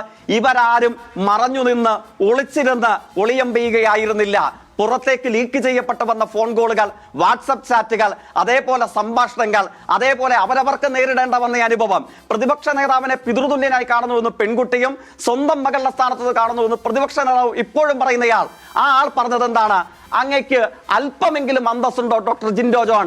കോൺഗ്രസ്സുകാരിയായ ഇപ്പോഴും അന്തസ്സുള്ള കോൺഗ്രസ് എന്ന് ഞാൻ കരുതുന്ന റീനു എന്ന് പറയുന്ന മാധ്യമ പ്രവർത്തകർ പറഞ്ഞത് എന്താണ്? പരിചയപ്പെട്ട് 48 മണിക്കൂർ തികയുന്നതിന് മുമ്പ് പഞ്ചനക്ഷത്ര ഹോട്ടലിൽ പോയി നമുക്ക് റൂം എടുത്ത് സ്വകാര്യ നിമിഷങ്ങൾ ആഘോഷിക്കണ്ടേ? അങ്ങനെ പറഞ്ഞ ഒരു സെക്ഷൽ പെർവേർട്ടിനെ ഇപ്പോഴും കേരളീയ കോൺഗ്രസിന്റെ മുഖമായി ആഘോഷിക്കുന്നതിന് വേണ്ടിയിട്ടാണോ നിങ്ങൾക്കും കോൺഗ്രസിനും മലയാളികൾ കൈയടിക്കേണ്ടത്? എനിക്കറിയില്ല. എന്നിട്ട് താരതമ്യങ്ങൾ നടത്തുന്നു. താരതമ്യത്തിന്റെ വിശദാംശങ്ങളിലേക്ക് പോകണോ? ആവാം. കൊല്ലം MLA സംബന്ധിച്ച് ഞാൻ ചോദിക്കട്ടെ, ഇത്തരത്തിൽ എന്തെങ്കിലും ഒരു അനുഭവം, ഫോഴ്സ്ഫുൾ അബോർഷൻ ജിനു, ഇതാണ് ഇതിനകത്ത് നമ്മൾ സമാനതകളില്ലാത്ത ഒരു പരാതി എന്ന് തന്നെ വേണം രാഹുൽ മാങ്കൂട്ടത്തിനെതിരെ ഉയർന്നിരിക്കുന്ന ഈ പരാതികളെ കാണേണ്ടത്. അതിനകത്ത് ഗർഭഛിദ്രം അടക്കമുള്ള കേസുകളുണ്ട്. ഇത് നിയമത്തിന് മുന്നിൽ എത്തിയിട്ടില്ല എന്ന് പറഞ്ഞ് തടിതപ്പാനാകില്ല. അതുകൊണ്ടാണ് ഞാൻ നേരത്തെ സൂചിപ്പിച്ചതുപോലെ പ്രാഥമിക അംഗത്വത്തിൽ നിന്ന് തന്നെ സസ്പെൻഡ് ചെയ്യണമെന്ന് കോൺഗ്രസിലെ മുതിർന്ന നേതാക്കന്മാർക്ക് തോന്നിയെങ്കിൽ കാര്യം ഗൗരവമുള്ളതാണ്. ഇത്രയധികം ആളുകൾ, ഒരു കൂട്ടം സ്ത്രീകളെയാണ് ഈ രീതിയിൽ വലയിട്ട് പിടിക്കാനുള്ള ഒരു ശ്രമം നടത്തിയിരിക്കുന്നത്. ഇത്തരത്തിലൊരു സെക്ഷൽ പ്രെഡേറ്ററുടെ ഒരു റോളിലേക്ക് ഒരു MLA മാറുന്ന അത്യന്തം ദയനീയമായ കാഴ്ചയാണ് കണ്ടത്. അതുകൊണ്ടാണ് ആ MLA ആ സ്ഥാനത്തിരിക്കാൻ യോഗ്യനാണോ? ആ MLA ആ മണ്ഡലത്തെ പ്രതിനിധീകരിച്ച് എങ്ങനെയാണ് പരിപാടികളിൽ പങ്കെടുക്കുന്നത്? എങ്ങനെയാണ് ആ മണ്ഡലത്തിലെ കാര്യങ്ങൾ മുന്നോട്ട് കൊണ്ടുപോകുന്നത്? അത്തരം ചോദ്യങ്ങൾ ഉയരുന്നത്. ലക്ഷ്മി, ഇതിലൊരു കാര്യമുണ്ട്. ഒന്ന്, രാഹുൽ മാങ്കൂട്ടത്തിൽ കൊല്ലുമെന്ന് പറഞ്ഞു എന്നാണ് പറയുന്നത്. ഞാൻ ആ ഓഡിയോ കേട്ടെടുത്തോളം നിന്നെ ഞാൻ കൊല്ലും എന്നല്ല പറഞ്ഞത്, കൊല്ലാൻ എത്ര സമയം വേണ്ടി വരുമെന്നാണ്. ഏത് വാചകമായാലും അതൊരു തെറ്റായ വാചകമാണ് എന്നാണ് എന്റെ ബോധ്യം, അല്ലെങ്കിൽ ഞങ്ങളുടെ പാർട്ടിയുടെ ബോധ്യം. അതിലൊന്നും തർക്കമില്ല. പക്ഷെ കൊല്ലുമെന്ന് പറഞ്ഞിട്ടുണ്ടെന്ന് CPM-ന്റെ പ്രതിനിധി ജെയ്സി തോമസിന് തോന്നുന്നുണ്ടെങ്കിൽ എന്തുകൊണ്ടാണ് പിണറായി വിജയന്റെ ആഭ്യന്തര വകുപ്പ് കേസെടുക്കാത്തത്? കേസെടുക്കണ്ടേ? ഇനി അബോർഷൻ നടത്തി എന്നാൽ അതാണല്ലോ നിയമവിരുദ്ധമായിട്ട് അബോർഷൻ നടത്തുന്ന ലീഗലി കേസെടുക്കേണ്ട വകുപ്പാണല്ലോ. എന്തുകൊണ്ടാണ് കേസെടുക്കാത്തത്? അപ്പോ കൊല്ലം MLA ബലാത്സംഗ കേസിൽ പ്രതിയായതുകൊണ്ട് അതും ഇതും കമ്പയർ ചെയ്യാൻ പറ്റാതെ, ബലാത്സംഗമായാലും അബോർഷനായാലും ഒക്കെ നിയമവിരുദ്ധമാണ്. ഇത്തരം വൃത്തികേടുകൾ ചെയ്യുന്നവർ ഏത് പാർട്ടിയിലായാലും ഒരേപോലെ നടപടി എടുക്കപ്പെടണമല്ലോ. ഇപ്പൊ രാഹുൽ മാങ്കൂട്ടത്തിനെതിരെ കോൺഗ്രസ് എടുത്ത സംഘടനാപരമായിട്ടുള്ള നടപടിയുടെ 7 ഇലക്കത്ത് നിൽക്കുന്ന ഒരു നടപടി സ്വീകരിക്കാൻ നിങ്ങൾക്ക് പറ്റുമോ? ബലാത്സംഗ കേസിൽ കേരളത്തിലെ പിണറായി വിജയന്റെ ആഭ്യന്തര വകുപ്പ് കുറ്റപത്രം കൊടുത്ത മുകേഷിനെ പാർട്ടിയുടെ സംസ്ഥാന സമ്മേളന വേദിയിലേക്ക് നിങ്ങൾ ആനയിച്ചത് താലപ്പൊലിയോടുകൂടിയല്ലേ? നാണമുണ്ടോ ജയിക്ക് എങ്ങനെ പറയാൻ? അതെങ്ങനെയാ? നിങ്ങളുടെ പാർട്ടിയിലെ ബലാത്സംഗ വീരന്മാരും മാന്യന്മാരും കോൺഗ്രസിലെ ഏതെങ്കിലും ഒരു വ്യക്തികൾ ഇത്തരത്തിൽ കേസുകളിൽ പെട്ടിട്ട് പോലുമില്ല, ആരോപണത്തിൽ വരുമ്പോൾ അവരൊക്കെ മോശക്കാരുമാകുന്നത്. ഇത്തരത്തിൽ വൃത്തികെട്ടവന്മാർ ഏത് പാർട്ടിയിലായാലും ഒരുപോലെ നമ്മൾ അഡ്രസ് ചെയ്യണം. അതിന് പകരം കോൺഗ്രസിൽ ചാരാൻ വേണ്ടിയിട്ട്, കോൺഗ്രസിന്റെ പ്രതിപക്ഷ നേതാവിനെയോ KPCC നേതാക്കന്മാരെ ചാരാൻ വേണ്ടിയിട്ട് ശ്രമിക്കരുത്. അങ്ങനെ ചാരിയാൽ കൂടുതൽ പറയേണ്ടി വരും. പിന്നെ പ്രത്യുപകാര പ്രതീക്ഷ, എനിക്കൊരു പ്രത്യുപകാര പ്രതീക്ഷയും ഇല്ല. ഞാൻ എന്റെ പാർട്ടിക്ക് വേണ്ടിയിട്ടാണ് സംസാരിക്കാൻ വരുന്നത്. കാരണം കേരളത്തിലെ മറ്റൊരു രാഷ്ട്രീയ പാർട്ടിക്കും അവകാശപ്പെടാനില്ലാത്തത്ര ആർജവമുള്ള രാഷ്ട്രീയ നിലപാടെടുത്ത ഒരു പാർട്ടിയുടെ പ്രതിനിധിയായിട്ടാണ് സംസാരിക്കുന്നത്. എനിക്ക് അതുകൊണ്ട് പ്രത്യുപകാര പ്രതീക്ഷ രാഹുൽ മാങ്കൂട്ടത്തിൽ നിന്നല്ല കിട്ടേണ്ടത്. മനസ്സിലായില്ലേ താങ്കൾക്ക്? ഇനി അടുത്തത് അധമൻ. നമ്മൾ എത്ര എളുപ്പത്തിലാ അങ്ങനെ പറയുന്നത്? എത്ര കേസെടുത്തിട്ടുണ്ട്? അപ്പൊ ഞാൻ ഇതിനെ ഒന്നും രാഹുൽ മാങ്കൂട്ടത്തിനെ എൻഡോഴ്സ് ചെയ്യുന്നില്ല എന്നുള്ളതിനോടൊപ്പം തന്നെ പിടിക്കപ്പെട്ടവൻ മാത്രമാണ് മോഷ്ടാവ്. ഞാൻ പറയുന്ന വാചകം ഓർത്തിരുന്നോ? പിടിക്കപ്പെടാത്തവന്മാർ ഇപ്പോഴും മോഷ്ടാക്കളുടെ പുറകിൽ കള്ളൻ എന്ന് പറഞ്ഞു ഓടുന്നുണ്ട്. അപ്പോൾ എനിക്കും ജയിക്കിനും നമ്മളെ കേൾക്കുന്ന മുഴുവൻ ആളുകൾക്കും ബാധകമായിട്ടുള്ള ഒരു സ്റ്റേറ്റ്മെന്റാണ് ഞാൻ പറയുന്നത്. അപ്പോൾ ഒരാളുടെ പൊളിറ്റിക്കൽ മൊറാലിറ്റി തീരുമാനിക്കാനായിട്ട് മാർക്കിടാൻ ഇറങ്ങുന്ന മുഴുവൻ ആളുകൾക്കും ബാധകമാണ്. അപ്പോ അത് പറയുമ്പോ രാഹുൽ മാങ്കൂട്ടത്തിനെതിരെ പാർട്ടി എടുത്തിട്ടുള്ള ശക്തമായ നടപടി, ആ ശക്തമായ നടപടിയിൽ ഞങ്ങൾ അഭിമാനിക്കുന്നു. ഇനി ഞങ്ങൾ പൊതിഞ്ഞു പിടിക്കുന്നുവെന്ന്. ഞങ്ങൾ എവിടെയാ പൊതിഞ്ഞു പിടിച്ചത്? 24 മണിക്കൂറിനകം മാധ്യമങ്ങളിൽ വാർത്ത വന്ന് 24 മണിക്കൂറിനകം യാതൊരു പരാതിയും അല്ലെങ്കിൽ രേഖാമൂലമുള്ള പരാതിയും ഇല്ലാതിരിക്കുമ്പോൾ തന്നെ, പേര് പോലും പരാമർശിക്കപ്പെടുന്നതിന് മുമ്പ് തന്നെ രാഹുൽ മാങ്കൂട്ടത്തിന്റെ യൂത്ത് കോൺഗ്രസ് പ്രസിഡന്റ് സ്ഥാനം അദ്ദേഹം രാജിവെക്കുന്ന സാഹചര്യം ഉണ്ടായി. അത് സംഘടനാപരമായിട്ടുള്ള ഞങ്ങളുടെ ഇടപെടലുകളാണ്, ഞങ്ങളുടെ തീരുമാനമാണ്. അതിനുശേഷം ഇപ്പോൾ പോലും ഒരു FIR ഇടാത്ത കേസിൽ അങ്ങനെ ഒരു പരാതിയുടെ മാത്രം കേട്ടുകേൾവിയുടെ മാത്രം അതിന്റെ മാത്രം അടിസ്ഥാനത്തിൽ കോൺഗ്രസിന്റെ അടിസ്ഥാന അംഗത്വത്തിൽ നിന്ന് അദ്ദേഹത്തെ മാറ്റുകയാണ്. നിങ്ങൾക്ക് സാധിക്കുമോ? ഇവിടെ ബീഹാറിൽ ഉണ്ടായിരുന്ന ഇവിടെ കോൺഗ്രസിലെ വനിതാ MLA ആയിട്ടുള്ള ഉമാ തോമസ്, ഷാനിമോൾ ഉസ്മാൻ പറഞ്ഞത് MLA സ്ഥാനത്ത് നിന്ന് മാറ്റണമെന്നല്ല, സജീവ രാഷ്ട്രീയത്തിൽ നിന്ന് തന്നെ മാറി നിൽക്കേണ്ട വ്യക്തിയാണ് രാഹുൽ മാങ്കൂട്ടത്തിൽ എന്ന് പറയുകയാണ്. വളരെ ഉത്തരവാദിത്തപ്പെട്ട ഒരു പൊസിഷനാണല്ലോ MLA സ്ഥാനം. ആ സ്ഥാനത്തിരിക്കുന്ന ഒരാൾക്കെതിരെയാണ് ഇത്തരം നീചമായ ആരോപണങ്ങൾ എന്ന് തന്നെ പറയേണ്ടി വരും വന്നിരിക്കുന്നത്. പുറത്തു പറയാൻ പറ്റാത്ത രീതിയിലുള്ള ഓഡിയോ സന്ദേശങ്ങളുണ്ട്, ടെക്സ്റ്റ് മെസ്സേജ് മെസ്സേജുകളുണ്ട്, ഇനിയും പുറത്തു വരാനിരിക്കുന്ന കാര്യങ്ങളുണ്ട്. അപ്പോൾ എന്തിന് സംരക്ഷിക്കണം? എന്തിന് കോൺഗ്രസ് പാർട്ടി രാഹുൽ മാങ്കൂട്ടത്തിന്റെ ഈ വിഷയം പറഞ്ഞ് തലകുനിച്ച് നിൽക്കണം മാധ്യമങ്ങൾക്ക് മുന്നിൽ? രാഹുൽ തന്നെ പറഞ്ഞല്ലോ, ഞാൻ ഒരു പ്രവർത്തകനെ പോലും, ഒരു അണിയെ പോലും തലകുനിക്കാൻ ഞാൻ അതിന് ഇടവരുത്തില്ല എന്ന് പറഞ്ഞിട്ട് ഇപ്പോഴും ആ സ്ഥാനത്ത് അയാൾ എന്തിനായിരിക്കും കടിച്ചു തൂങ്ങുന്നത്? താങ്കൾക്കൊക്കെ വ്യക്തിപരമായി തന്നെ ഇതിനകത്ത് അമർഷമുണ്ട് എന്നാണ് ഞാൻ മനസ്സിലാക്കുന്നത്. ജിൻഡോ, അല്ല ലക്ഷ്മി, ഇതിലൊരു പ്രശ്നം എന്താ അറിയോ, എന്റെയോ അല്ലെങ്കിൽ കോൺഗ്രസിലെ ഏതെങ്കിലും വ്യക്തികളുടെ നേതാക്കന്മാരുടെ വ്യക്തിപരമായിട്ടുള്ള അഭിപ്രായമല്ല. കോൺഗ്രസ് നേതാക്കന്മാരുടെ പാർട്ടിയുടെ കൂട്ടായ ആലോചനയിൽ എടുത്തിരിക്കുന്ന കൃത്യമായ ഒരു തീരുമാനമാണ് ഞങ്ങൾ പറഞ്ഞിരിക്കുന്നത്. മറ്റൊരു പാർട്ടിക്കും അവകാശപ്പെടാനില്ലാത്ത മെറിറ്റോറിയസ് ആയിട്ടൊരു തീരുമാനം ഞങ്ങൾ പ്രഖ്യാപിച്ചു, നടപ്പാക്കി. ഒന്നാമത്തെ കാര്യം. ഇനി രണ്ടാമത്തത്, ഇദ്ദേഹത്തെ ഞങ്ങൾ പൊതിഞ്ഞു പിടിച്ചെങ്കിൽ അങ്ങനെ ഒരു തീരുമാനം എടുക്കില്ലല്ലോ. അപ്പോൾ അതിന്റെ അർത്ഥം പൊതിഞ്ഞു പിടിച്ചിട്ടില്ല. മൂന്നാമത്തത്, പുറത്ത് പറയാൻ പറ്റാത്തത്ര അറപ്പുളവാക്കുന്ന കാര്യങ്ങളെന്ന്. എന്തിനാ പുറത്ത് പറയാൻ നമ്മൾ മടിക്കുന്നത്? ഉത്തരവാദിത്തപ്പെട്ട ജനപ്രതിനിധികൾ അവരുടെ ഏത് രാഷ്ട്രീയ പാർട്ടിയിൽപ്പെട്ട ആളുകളും ആയിക്കൊള്ളട്ടെ, അവരുടെ ഭാഗത്തു നിന്ന് പുറത്ത് പറയാൻ പറ്റാത്തതെന്ന് നമ്മൾ വിചാരിക്കുന്ന കാര്യങ്ങൾ സംഭവിച്ചിട്ടുണ്ടെങ്കിൽ അത് പുറത്ത് പറയപ്പെടണം, അത് ചർച്ച ചെയ്യപ്പെടണം, നിയമം മൂലം അവരൊക്കെ വിചാരണ ചെയ്യപ്പെടണം. അതിനെന്തിനാ നമ്മൾ മടിക്കുന്നത്? ഞാൻ പറയുന്നത്, ഈ പരാതിക്കാരെന്ന് പറയുന്ന ആളുകൾ പരാതി കൊടുക്കാൻ കൂടി തയ്യാറാകണമെന്നും കൂടി ഒരു സ്റ്റേറ്റ്മെന്റ് നമുക്കുണ്ട്. പരാതി കൊടുക്കണം. വെറുതെ പുകമുറയിൽ നിർത്തിയാൽ പോരാ, ഒരു പ്രസ്ഥാനത്തെ മുഴുവൻ സംശയത്തിന് നിഴലിൽ നിർത്തിയാൽ പോരാ. മറ്റാരെങ്കിലും ഉണ്ടെങ്കിൽ എല്ലാവരും വെളിവാക്കപ്പെടട്ടെ, നിയമ നടപടികൾ സ്വീകരിക്കപ്പെടട്ടെ. അല്ലാതെ നമ്മൾ മാധ്യമങ്ങളിലൂടെ വരുന്ന അല്ലെങ്കിൽ സോഷ്യൽ മീഡിയയിലൂടെ വരുന്ന ഓഡിയോ ക്ലിപ്പിംഗിന്റെ മാത്രം അടിസ്ഥാനത്തിൽ വിധി പറയാനിരിക്കുമ്പോൾ വിധി പറയാൻ നമുക്ക് ഒരുപാടുണ്ട്. കാരണം എന്തുകൊണ്ട് കേസ് എടുക്കുന്നില്ല പിണറായി സർക്കാർ? എന്തുകൊണ്ട് ഇത്രയും ഗുരുതരമായ ആക്ഷേപങ്ങൾ ഒരു MLA-ക്കെതിരെ ഉയർന്നിട്ടും കേസ് എടുക്കുന്നില്ല? ഈ ഓഡിയോ ക്ലിപ്പിംഗുകളുടെ അടിസ്ഥാനത്തിൽ എന്തുകൊണ്ട് കേസ് എടുക്കുന്നില്ല എന്നാണ് ചോദിക്കുന്നത്. എന്തുകൊണ്ടായിരിക്കും കേസ് എടുക്കാത്തത്? ഇങ്ങനെ നിങ്ങൾ തന്നെ പറയുന്നല്ലോ, ഇപ്പോൾ ഒരാളെ ഭീഷണിപ്പെടുത്തുന്ന, കൊല്ലുമെന്ന് ഭീഷണിപ്പെടുത്തുന്ന ഓഡിയോ എന്ന് പറയുമ്പോൾ എന്തുകൊണ്ടാണ് കേസ് എടുക്കാത്തത് എന്ന ചോദ്യവും പൊതുസമൂഹം ഉയർത്തും.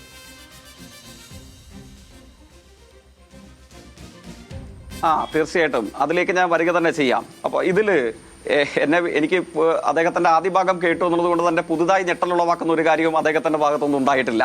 പക്ഷെ അദ്ദേഹം വീണ്ടും ഈ ഐസ് കട്ടയ്ക്ക് പെയിന്റ് അടിക്കുന്ന പരിപാടി തുടരുകയാണ്. അത് അദ്ദേഹത്തിന്റെ മാത്രമല്ല, കേരളത്തിൽ കോൺഗ്രസിന്റെ റാങ്ക് ആൻഡ് ഫയൽ ഇതിനുവേണ്ടി ന്യായീകരിക്കാൻ ഇറങ്ങിയിട്ടുള്ള ചില അപൂർവ ഇനം കോൺഗ്രസ്സുകാർക്ക് മാത്രം നേരിടേണ്ട വരുന്ന പ്രതിസന്ധിയാണ്. അന്തസ്സുള്ള മഹാഭൂരിപക്ഷം വരുന്ന കോൺഗ്രസ് പ്രതിനിധികൾ ഈ അധമനെ ഇതിനോടകം കേരള രാഷ്ട്രീയത്തിന്റെ ഭൂമണ്ഡലത്തിൽ നിന്നും തുടച്ചു നീക്കി കളഞ്ഞേ മതിയാകൂ എന്ന് CPIM-കാരെക്കാൾ ശക്തമായി കേരളത്തിലെ മഹാഭൂരിപക്ഷം വരുന്ന കോൺഗ്രസ്സുകാർ പറയുന്നത് നമ്മൾ കണ്ടുകൊണ്ടിരിക്കുന്നുണ്ട്. അതുകൊണ്ട് അതവിടെ ഇരിക്കട്ടെ. പിന്നെ ഇദ്ദേഹം പറയുന്നു, അധമനെന്ന് വിളിക്കാൻ നിങ്ങൾക്ക് എന്താ അവകാശം? ഇദ്ദേഹത്തിനെതിരെ ഏതു തരത്തിലുള്ള പരാതിയും കേസുമാണ് ഇതുവരെ ഉണ്ടായിട്ടുള്ളത്? ഞാൻ അക്കമിട്ട് സൂചിപ്പിച്ചു. ഇപ്പോൾ മുമ്പൊരു സത്യനന്ദിക്കാട് സംവിധാനം ചെയ്ത സിനിമയിൽ തിലകന്റെയും ശ്രീനിവാസന്റെയും കഥാപാത്രം സൈക്കിളിൽ സഞ്ചരിക്കുമ്പോൾ പരസ്പരം നമ്മളുടെ രണ്ടുപേരുടെയും ശബ്ദം ഒരേപോലെ ഉണ്ടല്ലോ എന്ന് ചോദിക്കുന്ന ഒരു രംഗമുണ്ട്. ഇതേ ശബ്ദം നമുക്ക് ഓർമ്മയുണ്ട്. ആങ്കർ ചിലപ്പോൾ മറന്നുപോയിട്ടുണ്ടെങ്കിൽ ഞാൻ ആങ്കറെയും ഈ ചർച്ച കാണുന്ന പ്രേക്ഷകരെയും ഓർമ്മിക്കാം. നമ്മുടെ കപട സന്യാസിയായ ആസാറാം ബാപ്പു നൂറുകണക്കിന് പെൺകുട്ടികളെ സന്യാസിത്വത്തിന്റെ മറവിൽ ബലാത്കാരം ചെയ്തു. അദ്ദേഹം ജയിലിലാകുന്ന സമയത്ത് രാജസ്ഥാനിലെ കോൺഗ്രസ് അല്ല, കേരളത്തിലെ കോൺഗ്രസിനെ പോലെ രാജസ്ഥാനിലെ BJP-ക്കാർ ഇതേ ചോദ്യം ചോദിച്ചു. പരാതി എവിടെ? കേസ് എവിടെ? ആ കേസിൽ വിധി വന്നിട്ടില്ലല്ലോ. അപ്പോഴല്ലേ ആസാറാം ബാപ്പു എന്ന് പറയുന്ന ഞങ്ങളുടെ സ്വാമിജിയെ, ഏത് ബലാത്സംഗ വീരനായ ഞങ്ങളുടെ സ്വാമിജിയെ ശിക്ഷിക്കാൻ പറ്റൂ? പ്രജ്വൽ രേവണ്ണയെ കുറിച്ചും ബ്രിജ്ഭൂഷൺ യാദവിനെ കുറിച്ചും ഗോവിന്ദച്ചാമിയെ കുറിച്ചും ഒന്ന് ആലോചിച്ച് നോക്കുക. അദ്ദേഹത്തെ പിടികൂടുന്ന അവസരത്തിൽ അദ്ദേഹം കസ്റ്റഡിയിലേക്കും അല്ലെങ്കിൽ അതിന്റെ ഭാഗമായി റിമാൻഡിലേക്ക് പോകുന്നു. അപ്പൊ ഗോവിന്ദച്ചാമിക്ക് വേണ്ടി ഏതെങ്കിലും ഒരാൾ ഇതേപോലെ വന്നിട്ട് ചോദിക്കുകയാണ്, ഗോവിന്ദച്ചാമി റിമാൻഡിലായിട്ടല്ലേ ഉള്ളൂ, അല്ലെങ്കിൽ കസ്റ്റഡിയിൽ എടുത്തതല്ലേ ഉള്ളൂ, വിധി വന്നാലല്ലേ കുറ്റക്കാരനാണെന്ന് കണ്ടെത്താൻ കഴിയൂ എന്ന് പറഞ്ഞാൽ എങ്ങനെയിരിക്കും? നമ്മളുടെ മുമ്പിൽ ജീവിക്കുന്ന തെളിവുകളായി ടെലിഫോൺ സംഭാഷണങ്ങൾ, ആ ടെലിഫോൺ സംഭാഷണങ്ങൾ ഇവർ ഈ സൂചിപ്പിച്ച സെക്ഷൽ പെർവേർട്ട് ആയിട്ടുള്ള പാലക്കാട് MLA തള്ളിക്കളഞ്ഞിട്ടില്ലല്ലോ. ഈ ചർച്ചയിൽ വന്നിരിക്കുന്ന മാനിനോട് ഞാനൊന്ന് ചോദിക്കട്ടെ, താങ്കൾ സത്യസന്ധമായി കരുതുന്നുണ്ടോ ആ ഫോൺ സംഭാഷണത്തിലെ ആൺ ശബ്ദം നിങ്ങളുടെ ഇപ്പോഴത്തെ പ്രസിഡന്റ് അല്ലാത്ത താൽക്കാലിക അവധിയിലേക്ക് മുങ്ങേണ്ട വന്ന പാലക്കാട് MLA അല്ല എന്നൊരു അഭിപ്രായം അങ്ങേക്കുണ്ടോ? അദ്ദേഹം അയച്ചു കൊടുത്ത ഡിസപ്പിയറിംഗ് ആകുന്ന അദ്ദേഹത്തിന്റെ ചിത്രം ഉൾക്കൊള്ളുന്ന ടെലിഫോൺ ചാറ്റുകൾ, ആങ്കർ പേടിക്കേണ്ട, അതൊന്നും ഞാനിവിടെ നിന്ന് വായിക്കാൻ പോകുന്നില്ല. അത് അദ്ദേഹത്തിൻ്റെതല്ല എന്ന അവകാശവാദം അയാൾക്കില്ല. പക്ഷെ അയാളെ ന്യായീകരിക്കാൻ വേണ്ടി വന്നിട്ടുള്ള കോൺഗ്രസിന്റെ നേതാവ് ജിൻഡോയ്ക്കുണ്ടോ? അതോടൊപ്പം ഈ പറയുന്ന ട്രാൻസ് വുമൺ ഉൾപ്പെടെ, ഹണി ഭാസ്കർ ഉൾപ്പെടെ പ്രതിപക്ഷ നേതാവ് മകളെ പോലെ കാണുന്ന മാധ്യമ പ്രവർത്തകയും കോൺഗ്രസ്സുകാരെയും ഉന്നയിച്ച വാദങ്ങൾ പച്ചക്കള്ളമാണെന്ന അഭിപ്രായം പാലക്കാട് MLA-ക്കില്ല. അയാളുടെ വക്കാലത്ത് ഏറ്റെടുത്ത് പാർട്ടിക്ക് വേണ്ടി സംസാരിക്കാൻ വന്നു എന്ന് വീറോടെ പറയുന്ന ഡോക്ടർ ജിൻഡോയ്ക്കുണ്ടോ? ഈ ചാറ്റിൽ അയാളില്ല, ഈ സംഭാഷണത്തിൽ അയാളില്ല, ഈ ലീക്ക് ചെയ്യപ്പെട്ട ഫോൺ വർത്തമാനങ്ങളിൽ അയാളില്ല. അതൊക്കെ മറ്റേതോ കോൺഗ്രസ്കാരനാണ്, അല്ലെങ്കിൽ മറ്റേതോ യൂത്ത് കോൺഗ്രസ് നേതാവാണ്. അങ്ങനെ ഒരു അഭിപ്രായം അങ്ങേക്കുണ്ടോ? ഉണ്ടെങ്കിൽ അങ്ങ് വിശദീകരിക്കണം. പിന്നെ ഇതിനെക്കുറിച്ച് അദ്ദേഹം പിന്നീട് വിശദീകരിക്കാൻ ശ്രമിക്കുന്ന കാര്യങ്ങൾ എന്താണ്? ഇങ്ങനെ പരിശോധിക്കാൻ പോയാൽ നിങ്ങൾക്ക് തിരിച്ച് അദ്ദേഹം വീണ്ടും ആകെ ആവർത്തിക്കുന്നത് ഞങ്ങളെന്തോ അതിശക്തമായ നടപടിയെടുത്തു, അതുകൊണ്ട് ഞങ്ങൾക്ക് വേണ്ടി എല്ലാവരും കൈയടിക്കണം, അതോടൊപ്പം ഈ കാര്യത്തിൽ മറ്റാർക്കും ഞങ്ങളെ ചോദ്യം ചെയ്യാൻ അവകാശമില്ല എന്നുള്ളതാണ്. അത് ജിൻഡോ അടക്കം മുതിർന്ന കോൺഗ്രസ് നേതാക്കന്മാരടക്കം ആവർത്തിച്ച് പറയുന്നത് ഈ അടുത്ത കാലത്തുണ്ടായ കേസ് എന്നുള്ള നിലയ്ക്ക് കൂടി മുകേഷിന്റെ പേരാണ് കൂടുതലായി അവർ ഉയർത്തുന്നത്. ജയ്ക്ക്, ഇനി രണ്ട് കാര്യം. ആ കേസ് ഇപ്പോ നേരെ ചോദിക്കുമ്പോൾ ഇങ്ങനത്തെ ഒരു ബാലൻസിങ് ആണല്ലോ. ആ കേസും ഈ കേസും തമ്മിൽ ആനയും ആടും പോലെ വ്യത്യാസമുണ്ടെന്നും പർവ്വതവും കടുകുമണിയും പോലെ വ്യത്യാസമുണ്ടെന്നും കേസിനെ കുറിച്ച് അറിയാവുന്ന തലയിൽ ആൾതാമസമുള്ള എല്ലാവർക്കും ബോധ്യപ്പെടും, ഈ തരത്തിലുള്ള അപൂർവം ചില കോൺഗ്രസ്സുകാരൊഴികെ. ഇനി ആ കേസിലേക്ക് വരാം. ആ കേസിൽ തന്നെ വന്നിട്ടുള്ള രണ്ടു തരം പരാതികൾ ഉണ്ടായിരുന്നില്ലേ? ആങ്കർ ഓർമ്മിക്കുന്നുണ്ടായിരിക്കുമല്ലോ ചിലപ്പോൾ. ആ കേസിലെ ഒന്നാമത്തെ പരാതി AMMA എന്ന് പറയുന്ന ഈ നാട്ടിലെ ചലച്ചിത്ര സംഘടനയിൽ എക്സിക്യൂട്ടീവ് അംഗത്വം നൽകാമെന്ന് വാഗ്ദാനം ചെയ്തുകൊണ്ട് ഇവർ തമ്മിൽ പരസ്പര സമ്മതത്തോടുകൂടെ ശാരീരിക ബന്ധത്തിൽ ഏർപ്പെട്ടു എന്നുള്ളതാണ്. രണ്ടാമത്തെ കേസാണ് ഇത്തരത്തിലുള്ള വ്യാജ വാഗ്ദാനം നടത്തിയുള്ള ബലാത്സംഗം എന്ന നിലയിൽ അവർ ഉന്നയിക്കുന്നത്. രണ്ടാമത്തെ കേസാണ്. ഒരേയാൾ തന്നെ കൺസെന്റോടുകൂടെ ശാരീരിക ബന്ധത്തിൽ ഏർപ്പെട്ടുവെന്നും രണ്ടാമത് അതില്ലാതെ ഏർപ്പെട്ടുവെന്നും പറയുന്നു. അതിന്റെ തുടർച്ചയിൽ CPIM-ന്റെ പോളിറ്റ് ബ്യൂറോ അല്ലല്ലോ, CPIM-ന്റെ പാർട്ടി അംഗം പോലും അല്ലാത്ത കൊല്ലം MLA-ക്ക് കേരളത്തിലെ നീതിന്യായ വകുപ്പും കോടതിയുമാണല്ലോ ആന്റിസിപ്പേറ്ററി ബെയിൽ അനുവദിച്ച് ഇപ്പോഴും അദ്ദേഹം സഞ്ചരിക്കുന്നത്. അങ്ങേക്ക് അങ്ങനെയാണെങ്കിൽ തിരിച്ചു ചോദിക്കത്തില്ലേ, മാസക്കാലത്താലും ജയിലിലായിരുന്നു. കൺസെന്റ് എന്ന് പറയുന്നത് എത്ര തവണ ശാരീരിക ബന്ധത്തിൽ ഏർപ്പെടുന്നോ അപ്പോഴൊക്കെയും കൺസെന്റ് വേണം. ഒരു തവണ കൺസെന്റ് ഉണ്ടായിരുന്നു, രണ്ടാമത്തെ തവണ കൺസെന്റ് ഇല്ലെങ്കിൽ അതും പ്രശ്നമാണ്.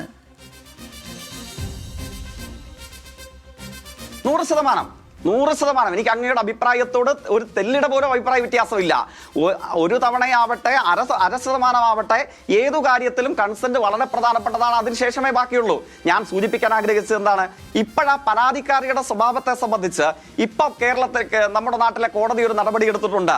ആ കേസിനെ സംബന്ധിച്ച്, ആ പരാതിക്കാരിയുടെ ഇപ്പോഴത്തെ അവസ്ഥയെ സംബന്ധിച്ച് എന്തേ കേരളത്തിലെ കോൺഗ്രസ് പ്രവർത്തകരും മറ്റാളുകളും ശബ്ദിക്കാൻ തയ്യാറാകുന്നില്ല? അവർ നൽകി ഇപ്പോ വടക്കമ്പരപൂരിലെ ഇദ്ദേഹത്തെ സംബന്ധിച്ച് ആദ്യം പരാതി ഉന്നയിച്ച് ഇപ്പോഴും കോൺഗ്രസ് ആയി തുടരുന്ന മാധ്യമ പ്രവർത്തകയും ചലച്ചിത്ര നടിയുമുണ്ടല്ലോ, അവരെ എത്ര ഭീകരമായിട്ടാണ്, ആരോടാണ് സമീകരിച്ചത്, ആരോടാണ് താരതമ്യം ചെയ്തതെന്ന് നമുക്കെല്ലാവർക്കും അറിയാമല്ലോ. മുമ്പൊരിക്കൽ ഇവിടെ നിക്ഷേപം നടത്താൻ വേണ്ടി വന്നൊരു സ്ത്രീക്കുണ്ടായ കോൺഗ്രസ് അനുഭവത്തിൽ നിന്ന് ഉയർന്നു വന്ന ആ സ്ത്രീയുടെ പേര് വെച്ചിട്ടാണ് സൈബർ ഇടങ്ങളിൽ കോൺഗ്രസ് അവരെ ആക്ഷേപിച്ചത്. അങ്ങനെയാണെങ്കിൽ ഈ കൊല്ലം MLA-ക്കെതിരെ പരാതി കൊടുത്ത സ്ത്രീ അവരിപ്പോൾ ഏതു കേസിൽ, ഏതു ജയിലിൽ, എന്ത് കോടതി കണ്ടെത്തലിന്റെ ഭാഗമായിട്ട് തടവ് ശിക്ഷ അനുഭവിക്കുന്നു, അല്ലെങ്കിൽ കാരാഗ്രഹവാസത്തിലാണ് എന്നുള്ളത് എന്തുകൊണ്ട് കോൺഗ്രസ്സുകാർ പറയുന്നില്ല? സ്വന്തം കുടുംബാംഗമായ മറ്റൊരു പെൺകുട്ടിയെ ലൈംഗിക വീഴ്ചയ്ക്കും അതേപോലെ തന്നെ പണം സമ്പാദിച്ച് ശരീരം വിൽക്കുവാനും ശ്രമിച്ച കേസിൽ ഈ പരാതിക്കാരി ചെന്നൈയിൽ തമിഴ്നാട്ടിലെ കോടതിയുടെ ശിക്ഷാവിധി ഏറ്റുവാങ്ങുന്ന ഘട്ടത്തിലല്ലേ അവർ ജയിലിൽ പോകേണ്ടതായിട്ട് വന്നിട്ടില്ലേ? അങ്ങനെ ഒരാളുടെ വാക്കാണോ നിങ്ങൾക്ക് മുഖവിലേക്ക് എടുക്കേണ്ടത്? അതോ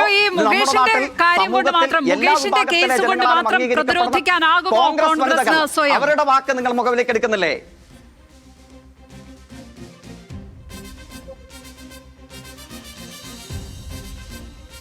ജിൻഡോ കേട്ടോ, ഈ മുകേഷിന്റെ കേസ് മാത്രം കൊണ്ട് പ്രതിരോധിക്കാനാകുമോ കോൺഗ്രസിന് നിലവിലെ സാഹചര്യത്തിൽ? അല്ല, ഞാൻ ലക്ഷ്മി, ഇപ്പൊ ഞാനും ജയിക്കും പറഞ്ഞതിലുള്ള വ്യത്യാസം ജനങ്ങൾ മനസ്സിലാക്കട്ടെ. ഞാൻ ഒരു നിമിഷം പോലും രാഹുൽ മാങ്കൂട്ടത്തിന്റെ വ്യക്തിപരമായിട്ടുള്ള ചെയ്തികളെ ന്യായീകരിച്ചിട്ടില്ല ഈ നിമിഷം വരെ. എന്റെ പാർട്ടിയെ കുറിച്ചിട്ടാണ് ഞാൻ പറഞ്ഞത്. ജയിക്ക് ചെയ്തത് മുകേഷിനെ ന്യായീകരിക്കുക ചെയ്തത്. ഇപ്പൊ കൺസെന്റിനെ കുറിച്ചിട്ട് അദ്ദേഹം പറഞ്ഞത് അമ്മയില് അംഗത്വം കൊടുക്കുമെന്ന് പറഞ്ഞു പരസ്പര സമ്മതത്തോടെ ബന്ധത്തിൽ ഏർപ്പെട്ടു എന്നാണ്. അപ്പൊ മറ്റൊരു കാര്യം ഓഫർ ചെയ്തുകൊണ്ട് ഒരു അധികാര സ്ഥാനത്ത് ഇരുന്നു കൊണ്ട് പറയുന്നത് പോലും വ്യാജമായിട്ടുള്ള കൺസെന്റ് ആണെന്ന് മനസ്സിലാക്കാൻ CPM-ന്റെ സംസ്ഥാന കമ്മിറ്റി അംഗത്തിന് മനസ്സിലായിട്ടില്ലെങ്കിൽ ഇവരെ ഒന്നും പറഞ്ഞു ബോധ്യപ്പെടുത്താൻ എനിക്ക് പറ്റില്ല. ഈ കൺസെന്റ് എന്താണെന്നുള്ള ഒരു ബേസിക് കൺസെപ്റ്റ് ഇവർക്കില്ല. പിന്നെ ആനയും ആടും തമ്മിലുള്ള വ്യത്യാസമുണ്ട് രാഹുലും മുകേഷും തമ്മിൽ. ശരിയാണ്, റേപ്പ് ചെയ്ത മുകേഷ് ആനയുടെ സ്ഥാനത്തും ചാറ്റ് ചെയ്ത രാഹുല് ആടിന്റെ സ്ഥാനത്തുമായിരിക്കും. വെറും ചാറ്റല്ല ജിൻഡോ, അതിനെ ചാറ്റ് മാത്രമായി കാണാൻ പറ്റില്ല. അല്ല, എനിക്ക് പ്രയാസമില്ലെന്ന് ഇത്തരത്തിലുള്ള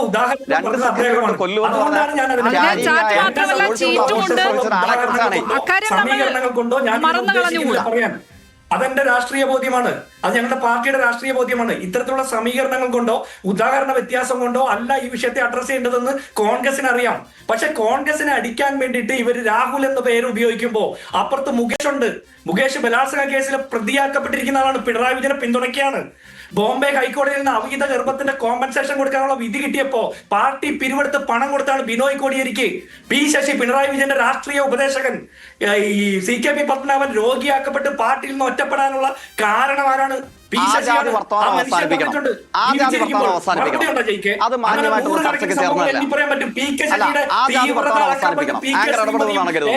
കൂടിയാണ്. അപ്പൊ നിങ്ങൾ ഈ തീവ്രത അളക്കുന്ന പോലത്തെ പരിപാടി കോൺഗ്രസിന് ഇല്ലാത്തത് കൊണ്ട് കോൺഗ്രസ് ഇക്കാര്യത്തിൽ കൃത്യമായിട്ടുള്ള സംഘടനാ നടപടി എടുത്തു. ഇതുപോലൊരു നടപടി ആരുടെയെങ്കിലും കാര്യത്തിൽ എടുത്തായിട്ട് നിങ്ങൾക്ക് പറയാൻ പറ്റുമോ? മാതൃകാപരമായ നടപടി, ചരിത്രപരമായ നടപടി എന്നാണ് കോൺഗ്രസ് തന്നെ അതിന്റെ ജിൻഡോ മാത്രമല്ല പ്രതിപക്ഷ നേതാവ് അടക്കം വിശേഷിപ്പിക്കുന്നത് ചരിത്രപരമായ നടപടി എന്നാണ്. പരിശോധിക്കുമ്പോൾ ശരിയാണ്, കേരള രാഷ്ട്രീയത്തിന്റെ ചരിത്രത്തിൽ ഇത്തരം നടപടികൾ സ്വീകരിക്കപ്പെട്ടിട്ടില്ല എന്ന് കാണാം. അതിൽ MLA സ്ഥാനം രാജിവെക്കൽ അടക്കമുള്ള കാര്യങ്ങളും കേരള രാഷ്ട്രീയത്തിന്റെ ചരിത്രം പരിശോധിച്ചാൽ അങ്ങനെ ഉണ്ടായിട്ടില്ല. അതിൽ നിന്ന് വ്യത്യസ്തമായി എന്തെങ്കിലും ഉണ്ടോ ജേക്ക്? അങ്ങനെ ചൂണ്ടിക്കാട്ടാനുള്ള ഒരു ഉദാഹരണങ്ങൾ നമുക്ക് മുന്നിൽ ഉണ്ടോ വേറെ?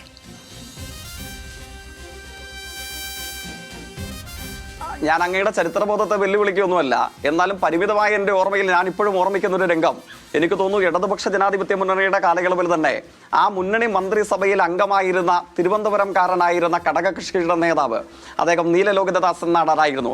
അദ്ദേഹത്തെ സംബന്ധിച്ച് സഹപ്രവർത്തക എന്ന് വിശേഷിപ്പിക്കാൻ വേണമെങ്കിൽ കഴിയുമായിരുന്ന ഒരു സർക്കാർ ഉദ്യോഗസ്ഥ, അല്ലെങ്കിൽ അദ്ദേഹത്തെ ഒപ്പം അല്ലെങ്കിൽ ഉയർന്ന പദവിയിൽ പ്രവർത്തിച്ചിരുന്ന ഒരു ഉദ്യോഗസ്ഥ ഇത്തരത്തിലൊരു പരാതി ഉന്നയിച്ചിരുന്നു. ആങ്കർ നിർബന്ധമായും ഓർമ്മിക്കണം, അന്ന് അദ്ദേഹം നിയമസഭാ അംഗമായി കടന്നു വരാൻ ശ്രമിക്കവേ ഇടതുപക്ഷത്തിന്റെ വനിതാ പ്രതിനിധികളുടെ നേതൃത്വത്തിൽ കേരളത്തിലെ നിയമസഭയിലെ മുഴുവൻ വനിതാ പ്രതിനിധികളും ഒരു പാർട്ടിയുടെയും ആഹ്വാനമില്ലാതെ തന്നെ അദ്ദേഹത്തെ ബഹിഷ്കരിച്ചുകൊണ്ട് ഇറങ്ങിപ്പോവുകയായിരുന്നു ഉണ്ടായിരുന്നത്.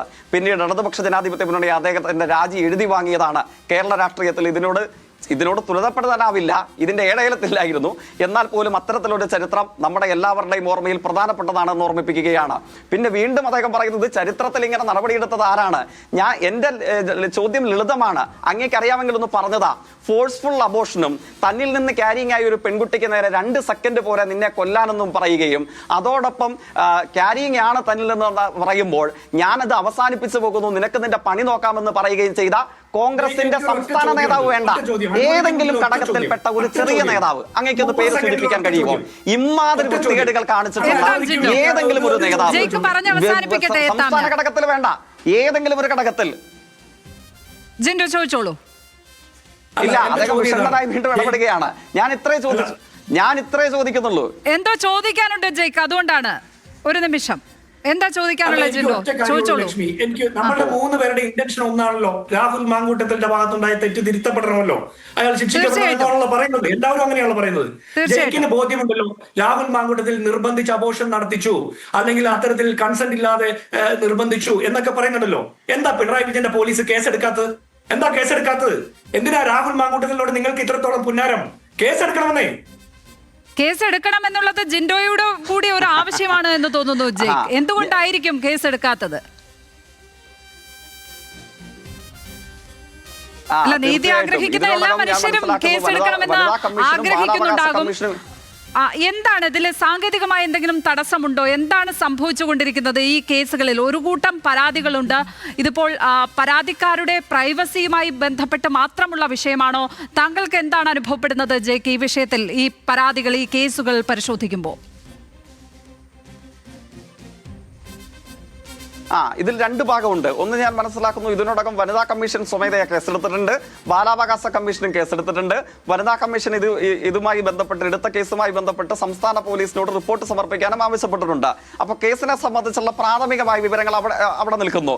ഈ വിവരങ്ങൾ മുഖവിലേക്ക് എടുത്തുകൊണ്ട് ഈ ആഗോള അധമനായിട്ടുള്ള നിങ്ങളുടെ സഹപ്രവർത്തകനെ, നിങ്ങളുടെ നേതാവിനെ ഇനിയെങ്കിലും ചുമക്കുന്ന ചരിത്രത്തിലെ ഈ മഹനീയമായ ഏർപ്പാട്, ചരിത്രത്തിൽ വേറൊരു പാർട്ടിക്കുമില്ലാത്ത ഈ അന്തസുറ്റ ഏർപ്പാട് പ്രതിപക്ഷ നേതാവ് അങ്ങും അവസാനിപ്പിക്കുമോ? അതോ വീണ്ടും ഒക്കത്തിരുത്തി പാലക്കാട് MLA എന്ന നിലയിൽ കേരളത്തിലെമ്പാടും ആയിരക്കണക്കിന് കുടുംബ സദസ്സുകൾ നടത്തി സ്വീകരണം കൊടുത്ത് നിങ്ങൾ കൊണ്ടു നടക്കുമോ? ഞാൻ തിരികെ ലളിതമായി ഇതേ ചോദ്യം അങ്ങോട്ട് ചോദിച്ചു. കേസിന്റെ കാര്യത്തിന് ഞാൻ മറുപടി പറഞ്ഞ ശ്രദ്ധിച്ചല്ലോ. ഞാൻ തിരികെ അതേ ചോദ്യം ചോദിച്ചു. ഈ ചാറ്റിലുള്ള ആ പരമസുന്ദരമായ മുഖം മറ്റേത് കോൺഗ്രസ് നേതാവിൻ്റെതാണ്? ഈ ഫോൺ സംഭാഷണത്തിൽ കേൾക്കുന്ന ക്യാരിങ് ആയ പെൺകുട്ടിയോട് ഫോഴ്സ്ഫുൾ അബോർഷൻ നടത്തണം, 2 സെക്കൻഡ് പോരെ നിന്നെ കൊല്ലാനെന്ന് പറഞ്ഞ ആ പരമവിശുദ്ധ സ്വരം ഏത് യൂത്ത് കോൺഗ്രസ് തമ്പുരാന്റേതാണ്? അതൊക്കെ ഡിസോൺ ചെയ്യുന്നുണ്ടോ? ഒന്ന് പറഞ്ഞാൽ താങ്കൾക്കും ഒക്കെ അറിയാം ഇത് ഒട്ടും വ്യാജമല്ല. ഈ വന്നിരിക്കുന്ന ഓഡിയോ സന്ദേശം വളരെ കൃത്യമാണ്. അതിന്റെ സോഴ്സ് ഏതാന്ന് നമുക്കെല്ലാവർക്കും അറിയാം. എന്തുകൊണ്ട് പൊതുസമക്ഷത്തിലേക്ക് ഇങ്ങനെ ഒരു ഓഡിയോ എത്തിയിട്ട് അതിൽ എന്തുകൊണ്ട് സ്വമേധയാ കേസെടുക്കാൻ കഴിയുന്നില്ല? അതിനകത്ത് എന്തെങ്കിലും നിയമ തടസ്സമോ സാങ്കേതിക തടസ്സമോ ഉണ്ടോ എന്ന് എനിക്കറിയില്ല. അതിൽ കൂടി ഒരു ക്ലാരിറ്റി വരുത്താനാണ് ചോദിക്കുന്നത്. എന്തുകൊണ്ട് കേസെടുക്കുന്നില്ല? അല്ല, ഞാൻ അവിടെ തന്നെയാണ് സൂചിപ്പിച്ചത്. എൻ്റെ മറുപടിയുടെ ആദ്യ ഭാഗം അത് തന്നെയാണ് അങ്ങയോട് വിശദീകരിച്ചതും. വനിതാ കമ്മീഷൻ കേസെടുത്തിട്ടുണ്ട്, ബാലാവകാശ കമ്മീഷൻ കേസെടുത്തിട്ടുണ്ട്. ഇതിനെ സംബന്ധിച്ച് പോലീസിന് റിപ്പോർട്ട് സമർപ്പിക്കാൻ പോലീസിനോട് ആവശ്യപ്പെട്ടിട്ടുമുണ്ട്. പിന്നെ അങ്ങേക്കറിയില്ലേ, കേസെടുക്കുക മാത്രമല്ല, ഒരു കേസിൽ പ്രതിയായ ആളെ ഇപ്പോഴും ഒരു MLA ആയിട്ട് കൊണ്ടു നടക്കുന്നില്ലേ? ജയിലിൽ കിടന്നയാളെ കോവളം MLAക്ക് ഏത് കേസിലായിരുന്നു? എന്ത് സ്വാതന്ത്ര്യ സമരത്തിൽ പങ്കെടുത്തതായിരുന്നോ? പിണറായി വിജയൻ സർക്കാരിനെ താഴെ ഇറക്കാനുള്ള സെക്രട്ടേറിയറ്റിന്റെ സമരത്തിൽ ലാത്തിച്ചാർജ് ഏറ്റുവാങ്ങിയതിനാണോ സുദീർഘകാരികൾ ജയിലിൽ കിടക്കേണ്ടതായിട്ട് വന്നത്? ഇതേ സ്ത്രീ പീഡന ആരോപണ കേസിൽ ജയിലിൽ കിടക്കേണ്ട വന്നിട്ടില്ലേ? ജയിലിൽ കിടക്കേണ്ട വന്ന MLA എടുത്ത് തോളത്തിരുത്തിയിട്ട് ഇവിടെ വന്നിട്ട് ചോദിക്കുകയാണ്, കോടതി മുൻകൂർ ജാമ്യം കൊടുത്ത ഒരാൾ നിങ്ങളുടെ കൂടെ ഇല്ലേ? അയാൾ ഞങ്ങളുടെ പാർട്ടി അംഗം പോലുമല്ല, അയാൾ പിണറായി വിജയനെ പിന്തുണയ്ക്കുന്നില്ലേ? ജയിലിൽ കിടന്നവനെ ആദ്യം നടപടിയെടുത്തിട്ടുണ്ടോ? അതിന്റെ ചരിത്രപരമായ തീരുമാനമെടുക്കാൻ എന്തേ യൂത്ത് കോൺഗ്രസ് നേതാക്കന്മാർക്കും കോൺഗ്രസ് നേതാക്കന്മാർക്കും അന്തസ്സില്ല? നട്ടല് നിവരുന്നില്ല, നാം ഉയരുന്നില്ല, കൈ ചലിക്കുന്നില്ല. അപ്പൊ ആ കണക്കൊക്കെ പറയാൻ തുടങ്ങിയാൽ അട്ടത്ത് വെച്ചിരിക്കുന്ന പല നേതാക്കന്മാരുടെ പേരെടുത്ത് വെളിയിലിടേണ്ടതായിട്ട് വരും. ഇത് നമ്മളുടെ മുമ്പിൽ ആങ്കർ സൂചിപ്പിച്ചതുപോലെ ജീവിക്കുന്ന തെളിവുകൾ അന്തസ്സുള്ള കോൺഗ്രസ്സുകാരായ വനിതകളാൽ തന്നെ, ഇപ്പോഴും അന്തസ്സോടുകൂടെ കോൺഗ്രസ് എന്ന് പറയുന്ന വനിതകളാൽ തന്നെ പണം വിടർത്തിയാടുന്നത് പോലെ കേരള സമൂഹത്തിന് മുമ്പിൽ പ്രത്യക്ഷപ്പെട്ടിരിക്കുന്നു. അപ്പൊ പറയുകയാണ് പരാതിക്കാരില്ല.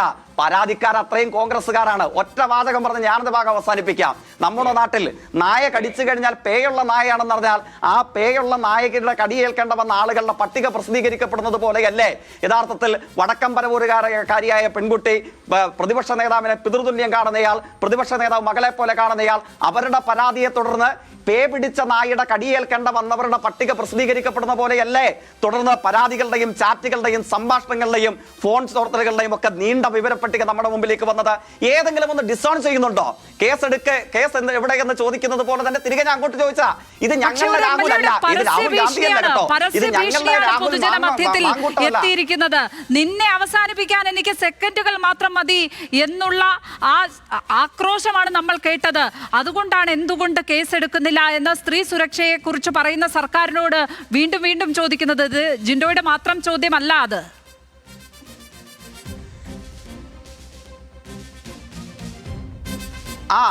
അവിടെ തന്നെയാണ് ഞാൻ പറഞ്ഞത്. ആ കാര്യങ്ങളിൽ നിയമപരമായി പഴുതടച്ച എന്തെല്ലാം കാര്യങ്ങൾ സംഭവിക്കേണ്ടതുണ്ടോ അതെല്ലാം സംഭവിച്ചിരിക്കും. ഒരു സംശയവും വേണ്ടതില്ല. സ്ത്രീ പീഡകർക്ക് ചുവപ്പ് പരവതാനി വിരിച്ച് അവരെ ഇപ്പോഴും പരിചരിച്ചുകൊണ്ട് നടക്കുന്ന കോൺഗ്രസ് ഗവൺമെന്റിന്റെ അനുഭവം ഒരു കാരണവശാലും ഇടതുപക്ഷ ജനാധിപത്യ മുന്നണി സർക്കാരിൽ നിന്ന് നിങ്ങൾ പ്രതീക്ഷിക്കേണ്ടതില്ല.